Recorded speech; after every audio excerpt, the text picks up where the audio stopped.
there's a very good chance I'm going to upset some of the friends I've made in VR, specifically content creators, with this episode. Polyarc Games, the developers of Moss Book 2, and the upcoming Glassbreakers Champions of Moss are launching a new creator program and, in my opinion, trying to shift the paradigm of creating content in virtual reality gaming. That sounds over exaggerated, but I'm dead serious. This is the Live Open Daily Podcast. Let's talk about it.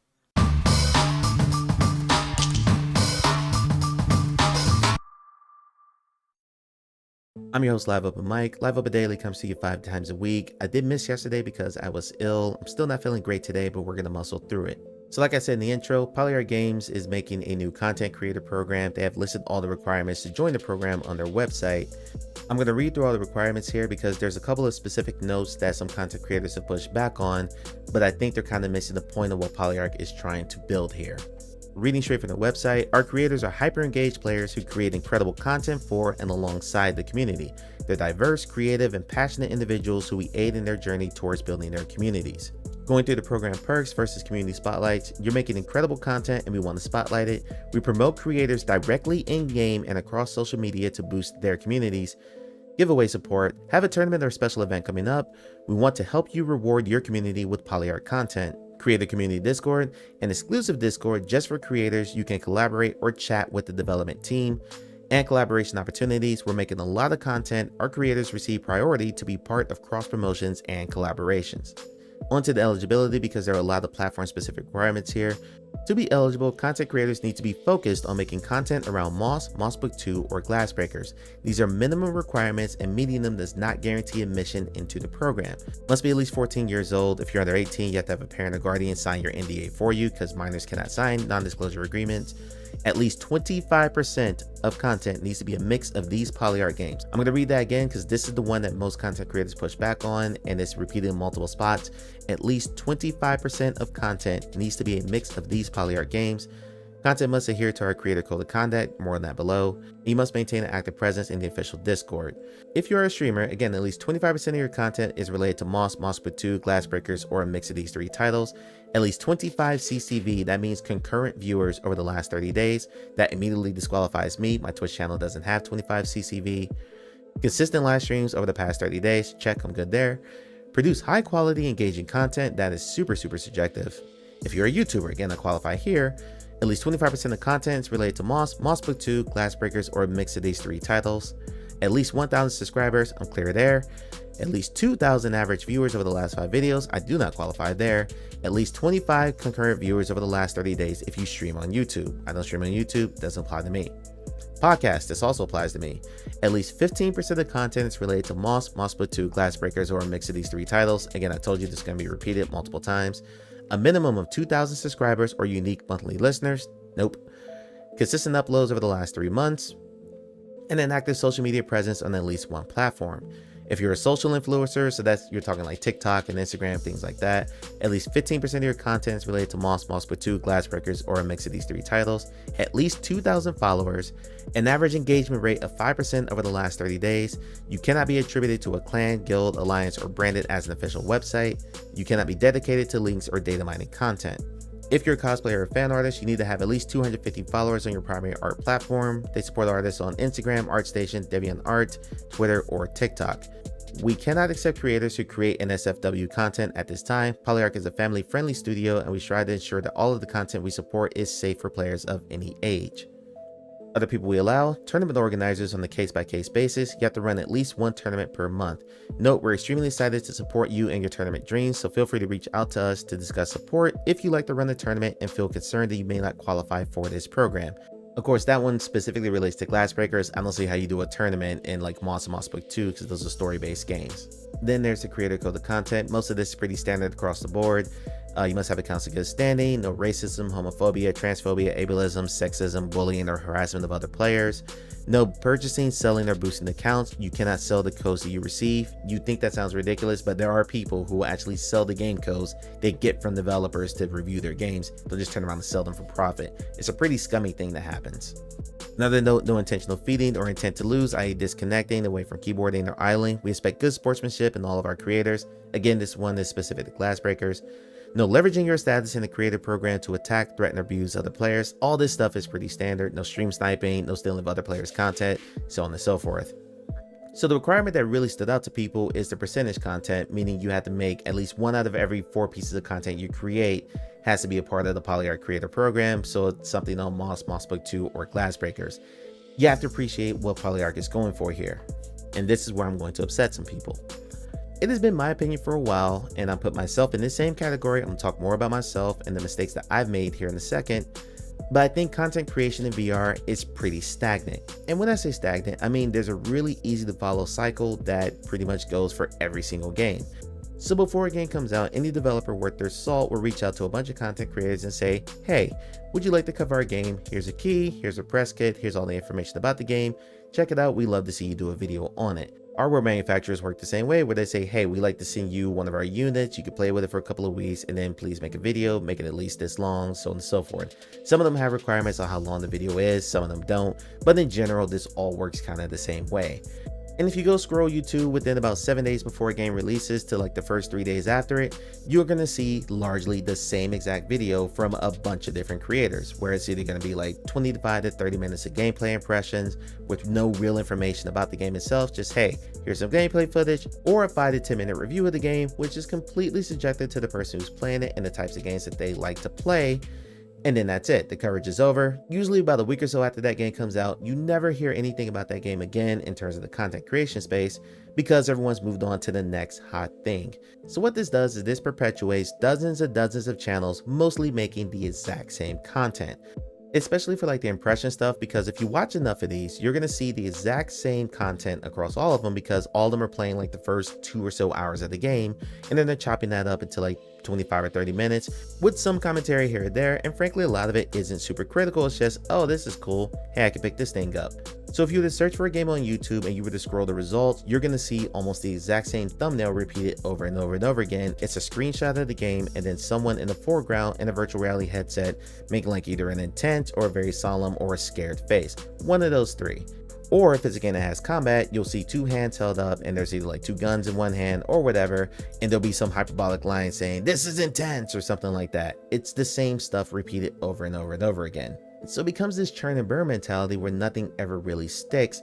So having said all that, if you look at the most successful VR games in this space, look at how the content around them has been generated. Look at games like Beat Saber, like Gorilla Tag, like VR Chat, most recently like I Am Cat, like Job Simulator. Across all platforms, TikTok, YouTube, Twitch, wherever, you're seeing content creators go back to those over and over and over again and constantly put more content out about these games. That's why these games stick in like the top 10 on every single platform you can name, because the content creation around them is sticky. It stays top of mind with consumers because they see it every single day. Very few other VR games get that kind of like sticky, consistent content built around them, and frankly, very few content creators are willing to dedicate a lot of their content around one specific game because they feel like they need to play everything and need to cover everything, and I put myself in that same category. When I first started seeing just a modicum of growth and I started having developers reaching out to me and saying, hey, would you like to play our game? I thought this was amazing, and I covered every single game that was ever sent to me, whether I would play that type of game or not. I don't particularly like roguelites and I don't really like competitive shooters anymore, but because those were the games that were sent to me, I played them right away and I was like, this is the greatest thing ever, because I thought it was so cool that a developer would reach out to me for any kind of coverage at my size. If you're a small creator, someone just starting out, you most likely are paying for every single thing you build content around. And if you're trying to cover a ton of games, that gets really expensive really quickly.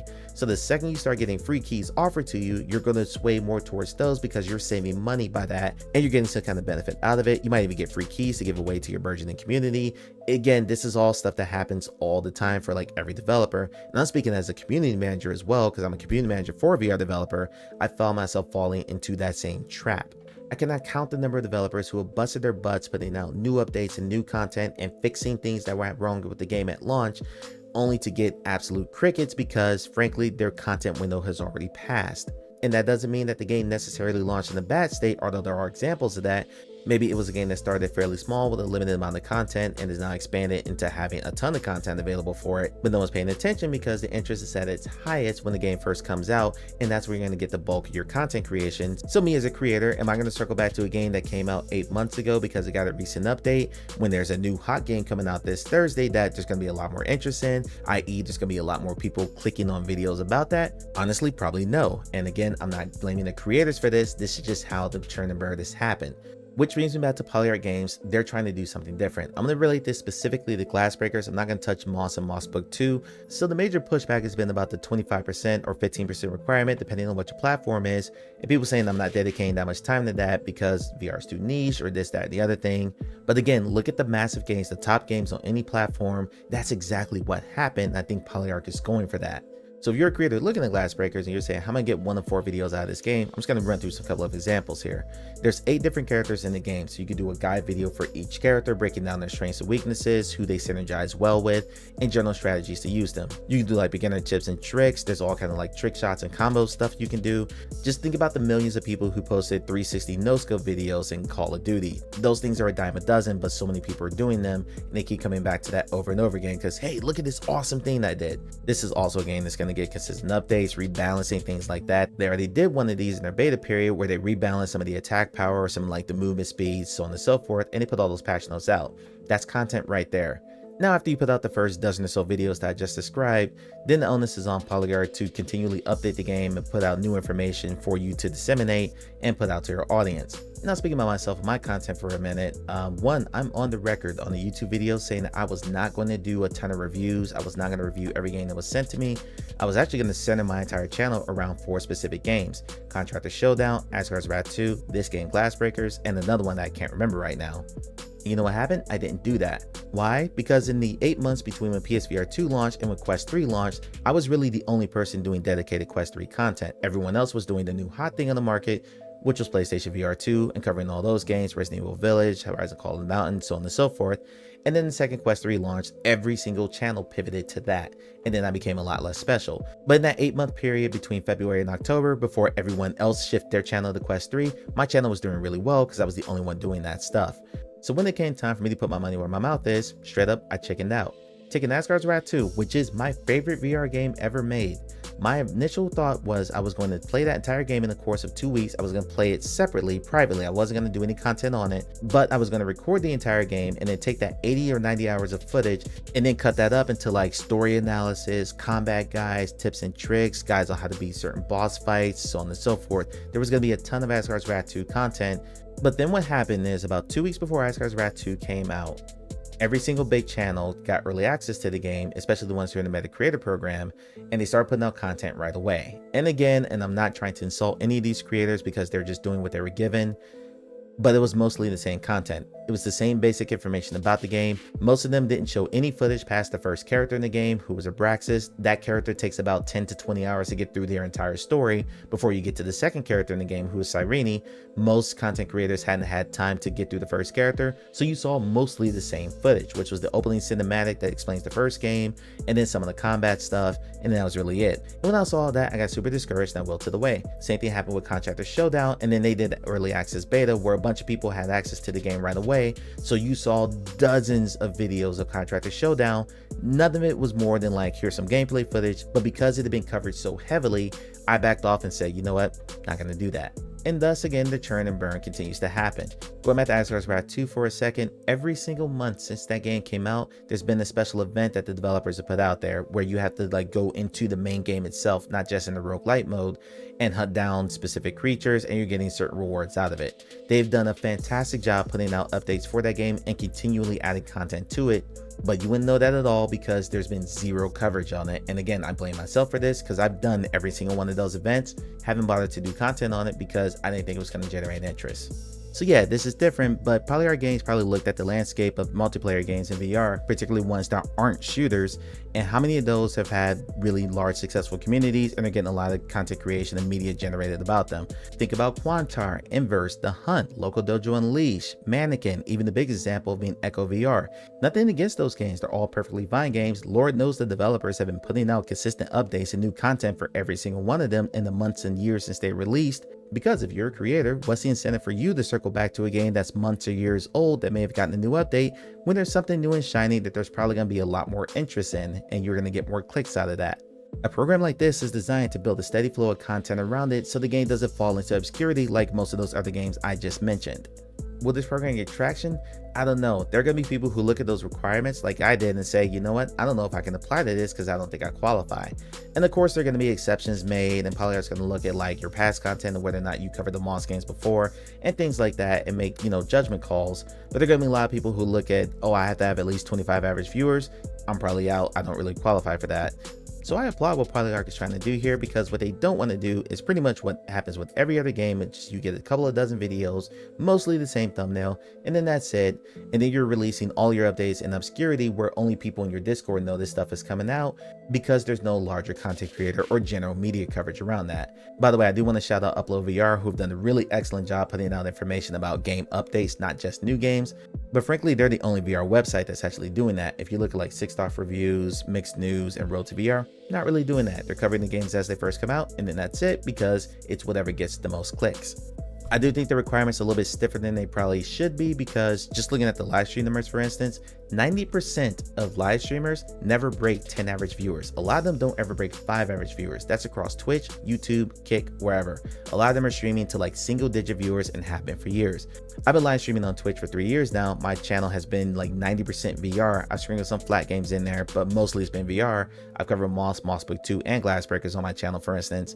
And after 3 years, I'm still under 20 average viewers. So by having the 25 CCV requirement, they're chasing the very top of the content creator space.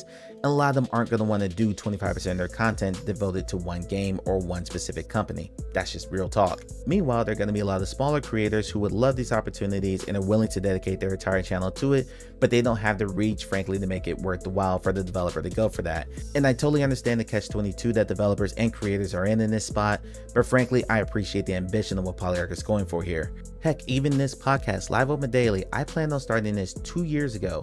And after talking to my friends about it, I talked myself out of it because I did not think anyone would care. I didn't think anyone would care across Apple Podcasts, Spotify, YouTube, iHeart, wherever I uploaded this. I didn't think anyone would care to get 4 to 5 hits a week of like news or updates for existing games, because everyone's looking for the new hot thing. Eventually I bit the bullet and did it, because the way for like a sustained growth in the content creation space is to not be doing what every single other channel is doing. Especially if you're trying to compete with some of these bigger channels out there, a lot of them have early access and personal relationships with these developers, so they're always going to be ahead of the game, because they're going to get games 2 or 3 weeks before you do. And by the time you get your video out, the window of interest for that game has already passed and everyone's on to the next thing. There are new VR games that drop every single week on the Meta Store, on Steam, on PlayStation VR 2, and everyone's looking for reviews and information and game impressions about that. So really, you only have about a 24 to 48 hour window for when the game releases to actually get your stuff out there, which means a lot of people end up doing impressions videos because those are easier to do. If Polyarc is trying to put a system in place like they are with this creator program, where they're trying to have sustained content over months and years to come, I applaud them for that, because it's not something that a lot of VR games successfully pull off, and frankly, it's not something that a lot of developers think to do. Just to give an example of a channel who actually did this successfully, look at VR Central. He tripled his subscriber count just by dedicating his channel to I Am Cat. As opposed to trying to cover every single game that came out, he laser focused on one game, marketed to that one game's community. His subscriber count tripled. That's a wrap for this episode, and we'll see how many of my friends I pissed off who have channels just like the one I described. But please understand, I'm not trying to insult any of these creators. I'm not trying to insult any of these developers. I just really wish that VR content creation would evolve and diversify beyond what's happening right now, because the big channels stay big, small channels stay small, and literally hundreds of games never get any more coverage after the first 24 to 48 hours after the game comes out, despite consistently putting out updates and more content that consumers need to be aware of. And this cycle never really changes. You can get the Live Open Daily podcast on Apple Podcasts, Spotify, YouTube, and iHeart. Thanks, and I'll talk to you tomorrow.